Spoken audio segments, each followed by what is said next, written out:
بسم اللہ الرحمن الرحیم۔ السلام علیکم ورحمۃ اللہ وبرکاتہ۔ حضرت بلال حبشی رضی اللہ تعالی عنہ کی سیرت و قبر مبارک۔ حضرت بلال رضی اللہ تعالی عنہ ان اولین لوگوں میں سے ہیں جنہوں نے شروع میں ہی اسلام قبول کیا اور جن کو دنیا میں ہی جنت کی بشارت دے دی گئی تھی، جن پر کفار مکہ نے مظالم ڈائے تاکہ تنگ آ کر اسلام سے پھر جائے، لیکن ان کی زبان صرف آہد کرنا جانتی تھی۔ آپ رضی اللہ تعالی عنہ مکہ میں پیدا ہوئے، جبکہ بنیادی طور پر آپ کا تعلق ابیسینیا سے تھا، جسے آج کل ایتھوپیا کے نام سے جانا جاتا ہے۔ آپ رضی اللہ تعالی عنہ رسول اللہ صلی اللہ تعالی علیہ وآلہ وسلم کے 3 برس بعد پیدا ہوئے، اور آپ رضی اللہ تعالی عنہ کا پورا نام بلال بن ابی رباح ہے۔ ان کی والدہ کا نام روایات میں امامہ آیا ہے۔ صحابہ اور روایات کے مطابق ان کا رنگ سیاہ تھا، قد اونچا اور کسی قدر دبلے پتلے تھے، لیکن جب صحابہ ان کی خصوصیات بتاتے تو کہتے تھے کہ وہ صادق القلب تھے، ایک ایسے انسان جنہوں نے سب کچھ محنت اور جدوجہد سے حاصل کیا، اور یہ سب اللہ اور اس کے رسول اللہ صلی اللہ علیہ وآلہ وسلم کی محبت کا نتیجہ تھا۔ آپ صلی اللہ علیہ وآلہ وسلم کی جانب سے حضرت بلال رضی اللہ تعالی عنہ کو 2 لقب دیے گئے۔ یہ 2 طرح کی خدمات تھی جو خود آپ صلی اللہ علیہ وآلہ وسلم نے حضرت بلال رضی اللہ تعالی عنہ کو سونپے۔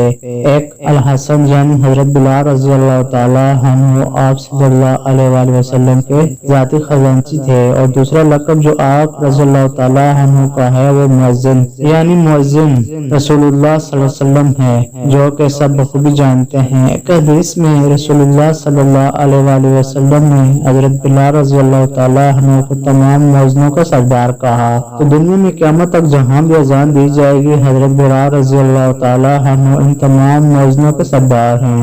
حضرت بلال رضی اللہ تعالی عنہ کا تعلق بنی جوڑ سے تھا۔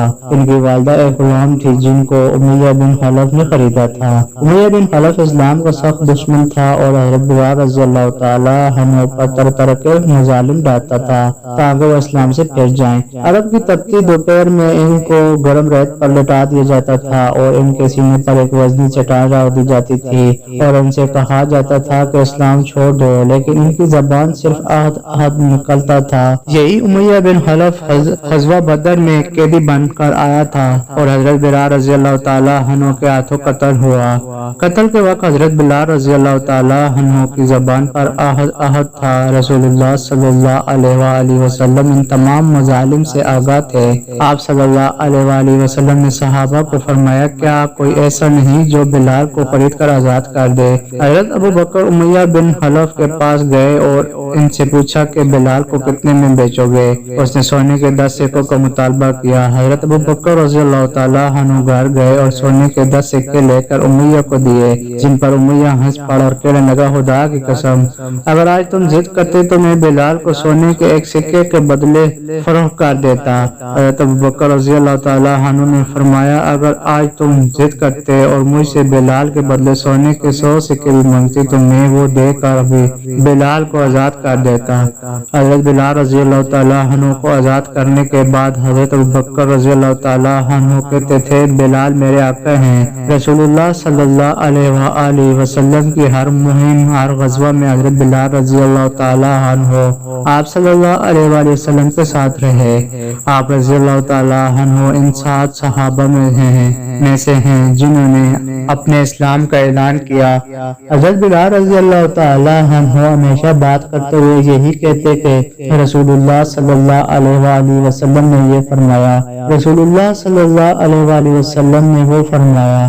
ان سے کوئی اور بات کی جاتی تو کچھ دیر وہ بات کرتے مگر پھر یہی آ جاتے، رسول اللہ صلی اللہ علیہ وآلہ وسلم نے یہ فرمایا، رسول اللہ صلی اللہ علیہ وآلہ وسلم نے وہ فرمایا۔ آپ صلی اللہ علیہ وآلہ وسلم فرماتے تھے، بھلا کوئی بھی بات مجھ سے منسوخ کر کے کہیں تو اس کے بارے میں کسی شخص میں مت پڑنا۔ حضرت بلال رضی اللہ تعالی عنہ ان اصحاب میں سے ہیں جن کو دنیا ہی میں جنت کی بشارت دی گئی تھی۔ یہ ایک وجہ ہی کافی تھی کہ لوگ ان کی بے حد بے پناہ عزت کرتے تھے اور ان کی تعریف کرتے تھے، اور جب ایسا ہوتا حضرت بلال رضی اللہ تعالی عنہ اپنے سر کو جھکا لیتے۔ جاننے والے جانتے تھے کہ ان کی تعریف کی جا رہی ہے، لیکن سر سر جھکا کر حضرت بلال رضی اللہ تعالیٰ عنہ کی آنکھوں میں اشک جاری ہوتے تھے۔ وہ کہتے تھے کہ میں تمہیں بتاؤں میں کیا ہوں، میں ایک حبشی ہوں اور میں غلام تھا اور ایک غلام ہوں، اللہ کا غلام۔ ایک بار قبیلے کے کچھ لوگ رسول اللہ صلی اللہ علیہ وآلہ وسلم کے پاس آئے اور کہا کہ اے اللہ کے رسول، میری بیٹی کی شادی کسی سے کر دے۔ آپ صلی اللہ علیہ وآلہ وسلم نے فرمایا بلال کے بارے میں کیا حال ہے؟ وہ لوگ پھر آئے، پھر کہا یا رسول اللہ صلی اللہ علیہ وآلہ وسلم، میری بیٹی کی شادی کسی سے کر دے۔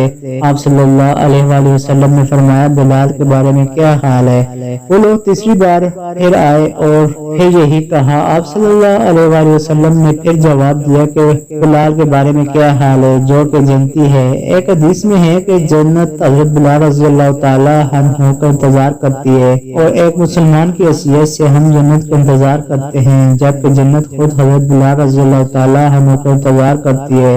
ایک بار فجر کی نماز کے بعد آپ صلی اللہ علیہ وآلہ وسلم نے حضرت بلال رضی اللہ تعالیٰ عنہ سے پوچھا کہ تم ایسا کیا کرتے ہو کہ کل رات میں جب جنت میں داخل ہوا تو میں نے اپنے آگے تمہارے قدموں کی آواز سنی۔ حضرت بلال رضی اللہ تعالیٰ عنہ نے جواب دیا یا رسول اللہ صلی اللہ علیہ وآلہ وسلم، جب بھی میرا وضو ٹوٹتا ہے میں دوبارہ وضو کر کے 2 رکعت نفل ادا کرتا ہوں۔ کون تھا ایسا جو نہ چاہتا کہ مسلم رسول صلی اللہ علیہ وآلہ وسلم کا منصب اسے نصیب ہو؟ صحابہ اس بات پر جان تک دے سکتے تھے، لیکن یہ مقام حضرت بلال رضی اللہ تعالیٰ عنہ کے حصے میں آیا تھا۔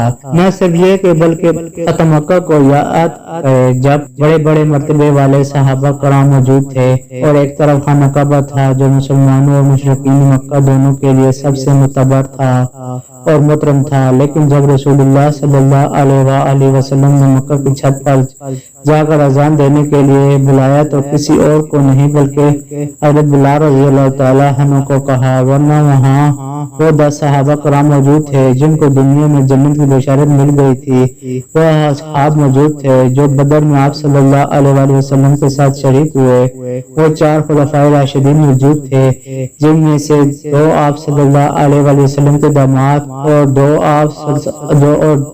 2 آپ کی بیٹیاں اور آپ کی ازواج تھیں۔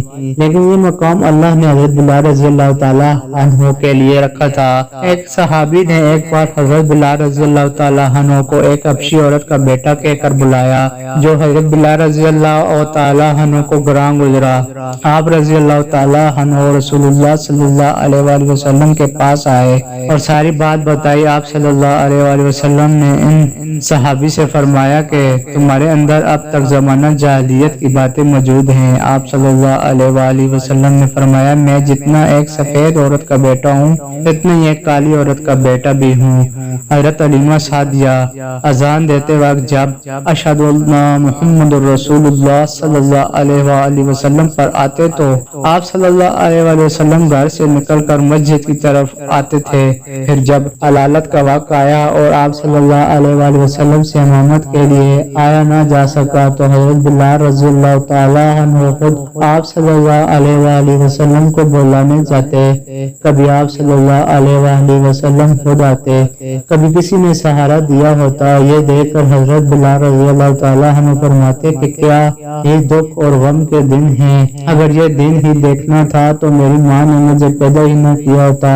اے کاش میں یہ دن دیکھنے سے پہلے مر گیا ہوتا۔ پھر یوں بھی ہوا کہ حضرت بلال رضی اللہ تعالیٰ عنہ اذان دیتے ہوئے غم سے بے ہوش ہو گئے۔ آپ صلی اللہ علیہ وآلہ وسلم کی وفات کے وقت جب کہ آپ صلی اللہ علیہ وآلہ وسلم کے جسم مبارک ابھی وہیں تھا، حضرت بلال رضی اللہ تعالیٰ عنہ نے اذان دینے کی کوشش کی، لیکن جب اشہد ان محمد رسول اللہ صلی اللہ علیہ وآلہ وسلم پر پہنچے اور آپ صلی اللہ علیہ وآلہ وسلم گھر سے نہ نکلے تو یہ منظر اس قدر غمناک تھا کہ اذان دیتے ہوئے حضرت بلال رضی اللہ تعالیٰ عنہ کو ہچکی لگ گئی۔ وہ اتنا روئے کہ باقی تمام صحابہ کو بھی رلا دیا۔ اگلے 3 روز تک مسلسل آپ رضی اللہ تعالیٰ عنہ نے اذان دینے کی کوشش کی، لیکن پھر اشہد ان محمد رسول اللہ صلی اللہ علیہ وآلہ وسلم پر پہنچ کر ضبط کے سارے بندھن ٹوٹ جاتے تھے۔ اس لیے آپ رضی اللہ تعالیٰ عنہ نے مدینہ چھوڑنے کا فیصلہ کر لیا۔ آپ صلی اللہ علیہ وآلہ وسلم کی وفات کے بعد حضرت بلال رضی اللہ تعالیٰ عنہ نے مدینہ چھوڑ دیا تھا۔ ان گلیوں کو رسول اللہ صلی اللہ علیہ وآلہ وسلم کے بغیر دیکھ ہی نہیں سکتے تھے، جہاں جہاں انہوں نے آپ صلی اللہ علیہ وسلم کے ساتھ زندگی گزاری تھی۔ حضرت بلال رضی اللہ تعالیٰ عنہ حضرت ابوبکر رضی اللہ تعالیٰ عنہ کے پاس گئے، ان سے اجازت مانگی کہ وہ جہاد پر جانا چاہتے ہیں۔ حضرت ابوبکر رضی اللہ تعالیٰ عنہ نے فرمایا کہ مت جاؤ، مجھے تمہاری ضرورت ہے۔ لیکن بلال رضی اللہ تعالیٰ عنہ نے جواب دیا کہ اے ابوبکر، اگر آپ نے مجھے اپنے لیے خرید کر آزاد کیا تھا تو میں رک جاتا ہوں، اللہ کے لیے آزاد کیا ہے تو مجھے جانے دیجیے۔ یہاں سے آپ رضی اللہ تعالیٰ عنہ جہاد کے لیے روانہ ہو گئے۔ پھر ایک رات ایک خواب دیکھا، خواب میں رسول اللہ صلی اللہ علیہ وآلہ وسلم فرما رہے تھے کہ بلال تم نے میرے پاس آنا چھوڑ دیا۔ حضرت بلال رضی اللہ تعالیٰ عنہ نے اسی وقت مدینہ منورہ جانے کا ارادہ کیا اور مسجد نبی صلی اللہ علیہ وآلہ وسلم میں حاضر ہوئے۔ حضرت حسن و حسین رضی اللہ تعالیٰ عنہم نے دیکھا تو اذان دینے کی فرمائش کی۔ حضرت بلال رضی اللہ تعالیٰ عنہ نے ٹالنا چاہا، لیکن رسول اللہ صلی اللہ علیہ وآلہ وسلم سے نمازوں کی فرمائش تھی۔ اذان شروع ہوئی، مدینہ میں کہرام مچ گیا۔